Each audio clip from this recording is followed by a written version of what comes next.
The Relic. When my grave is broken up again, as some second guest to entertain, for graves have learned that womanhead to be more than one a bed, and he that digs it up spies a bracelet of bright hair about the bone. Will he not let us alone, and think that there a loving couple lies, who thought that this device might be some way to make their souls at the last busy day meet at this grave, and make a little stay? If this fall in a time or land where misdevotion doth command, then he that digs us up will bring us to the bishop and the king to make us relics. Then thou shalt be a Mary Magdalene, and I a something else thereby. All women shall adore us, and some men, and since such time miracles are sought, I would have that age by this paper taught what miracles we harmless lovers wrought. First, we loved well and faithfully, yet knew not what we loved nor why. Difference of sex no more we knew than our guardian angels do. Coming and going we perchance might kiss, but not between those meals. Our hands ne'er touched the seals, which nature, injured by late law, sets free.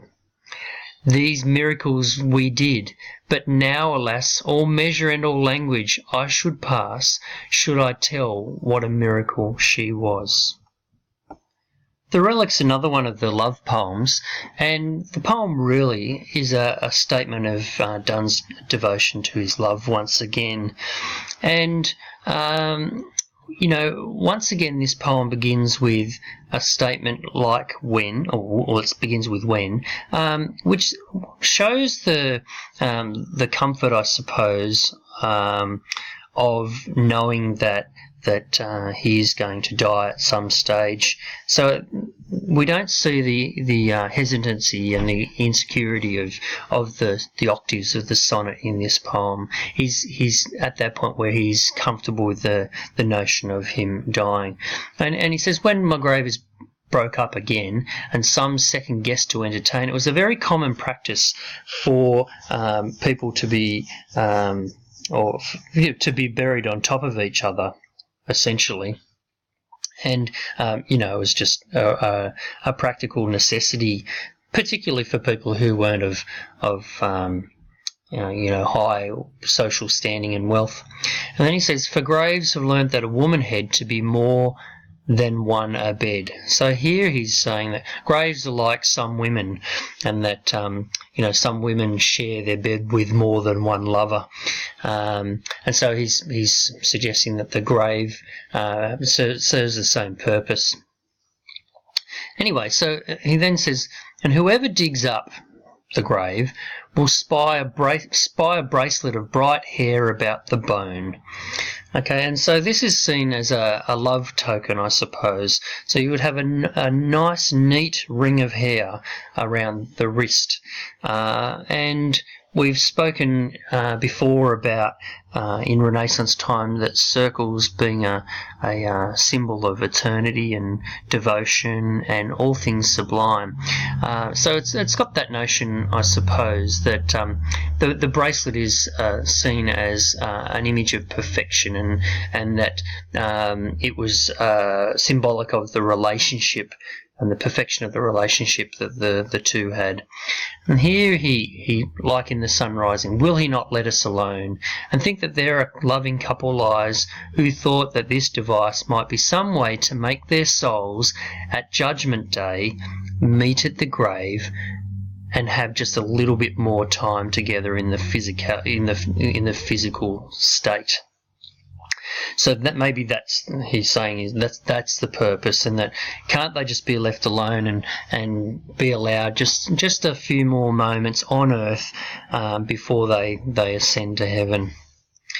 Then he moves on to this idea here that if this happens to fall in a time of misdevotion, where people, and this is if their grave is dug up in a period of time where people stray from their Christian beliefs, they may make a relic out of it. They'll take it to the bishop and the king and blow it out of proportion. They'll worship it as something spectacular. And Donne is suggesting that certainly shouldn't be the case. Okay, and it says here, thou shalt be a Mary Magdalene and I a something else thereby.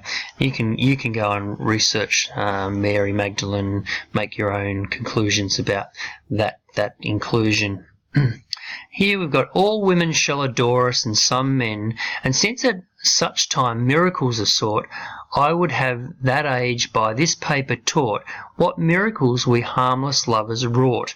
So he's saying here that everyone's going to worship us as false relics, and that he hopes that this poem, this paper that he's writing, the poem, will set straight the miracles that he and his partner actually conducted.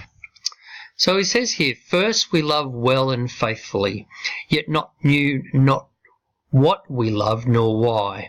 So he's saying that when they first began a relationship, they had a physical love, and they didn't understand really what their love was built on. And it says here, difference of sex no more we knew than our guardian angels do. So he's really presenting that their love was really innocent, and it was built on a simple interpretation, I suppose, of that.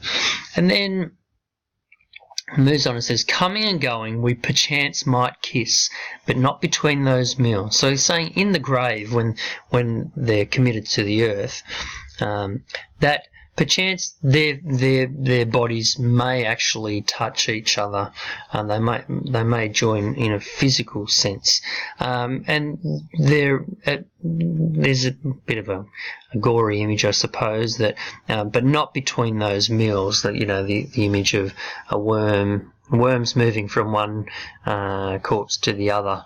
And he says, our hands ne'er touch the seals which nature injured by late law sets free.